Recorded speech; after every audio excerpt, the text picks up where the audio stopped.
Assalamualaikum warahmatullahi wabarakatuh. Materi kita tentang akidah akhlak yaitu menghindari akhlak tercela. Akhlak tercela yang akan kita pelajari pada bab ini, yang pertama itu tentang ananiah. Yang kedua, tentang putus asa. Yang ketiga, tentang ghadab, dan yang keempat tentang tamak.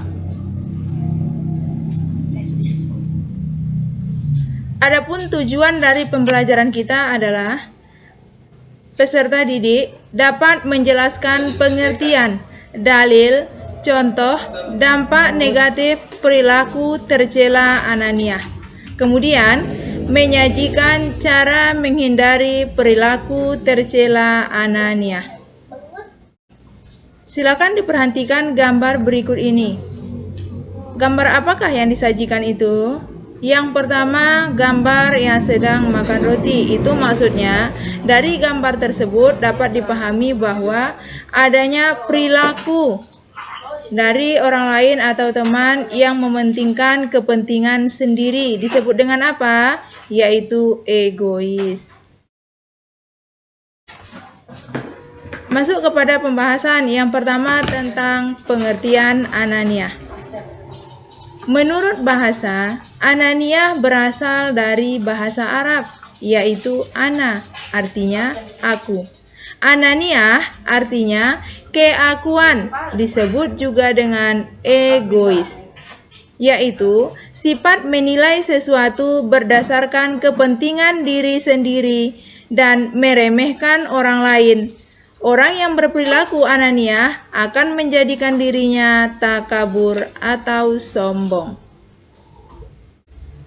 Adapun dalil tentang ananiah terdapat dalam Al-Quran surat Luqman ayat 18 yang berbunyi A'udzubillahi minasyaitonirrajim Bismillahirrahmanirrahim Wala tusa'ir haddaka linnasi wala tamshi fil ardi maroha Innallaha la yuhibbu kulla mukhtalin fakhur, yang artinya, dan janganlah kamu memalingkan mukamu dari manusia karena sombong, dan janganlah kamu berjalan di muka bumi dengan angkuh. Sesungguhnya Allah tidak menyukai orang-orang yang sombong lagi membanggakan diri. Quran surat Luqman ayat 18. Yang ketiga, itu contoh perilaku ananiah. Adapun bentuk dari perilaku ananiah ini, yang pertama, hanya mementingkan dirinya sendiri tanpa memperhatikan kepentingan orang lain. Inilah yang dikatakan dengan perilaku egois. Yang kedua, merasa dirinya paling hebat dan paling benar, merasa dirinya paling pintar, paling di antara yang lain, baik itu paling hebat, paling kaya. Yang ketiga, sulit menerima saran dan kritik dari orang lain. Misalkan, seseorang itu terlambat datang ke sekolah. Kemudian, ada teman yang lain memberikan kritikan atau memberikan saran kenapa datang terlambat. Kemudian diberikan alasan, diusahakan besok datang tepat waktu. Akan tetapi, teman tersebut merasa tersinggung atau tidak menerima saran dari temannya. Yang keempat, tidak mau berkorban untuk kepentingan bersama. Adapun contoh dari perilaku ananiah ini, di suatu tempat ada seorang anak bernama Abiyu sedang bepergian ke suatu tempat menggunakan bus. Di tengah perjalanan, ada seorang kakek naik ke dalam bus. Namun, ia tidak mendapatkan tempat duduk dan hanya berdiri. Abiyu yang melihat kakek tersebut membiarkannya berdiri dan tidak merasa kasihan kepadanya. Ia hanya mementingkan dirinya sendiri. Ini adalah gambaran perilaku egois yang dilakukan oleh Abiyu. Dampak negatif perilaku ananiah, yang pertama, menimbulkan kekecewaan, merusak hubungan persaudaraan, memutuskan hubungan silaturahim, dijauhi dalam pergaulan dan dikucilkan oleh orang lain. Yang kelima, kaku dalam pergaulan, sehingga sulit mencapai ketentraman hidup bersama. Yang keenam, menimbulkan kebencian, pertengkaran, dan permusuhan. Dari hal-hal tersebut, bahwa ini merupakan dampak negatif perilaku ananiah.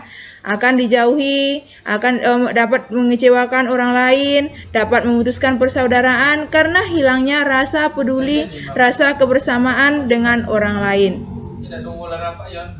Selanjutnya, cara menghindari perilaku ananiah. Yang pertama, banyak bergaul dengan orang yang tidak kikir, yaitu orang yang suka berbagi. Yang kedua, memupuk rasa sosial dan hubungan kemasyarakatan lewat organisasi. Kenapa? Karena di dalam organisasi kita tidak dibedakan, baik itu pangkat, jabatan, kekayaan, kepintaran, semuanya ada di dalam organisasi.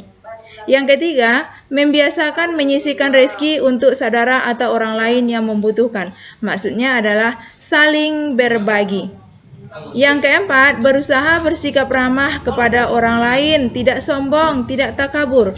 Yang kelima, menyadari bahwa manusia adalah makhluk sosial, maka perlu bergaul dengan orang lain. Kenapa? Karena kita adalah makhluk yang saling membutuhkan. Kita membutuhkan orang lain, begitu juga orang lain membutuhkan kita. Kita tidak bisa hidup sendiri di dunia ini. Mungkin itu saja pembahasan kita pada kesempatan ini. Terima kasih. Wassalamualaikum warahmatullahi wabarakatuh.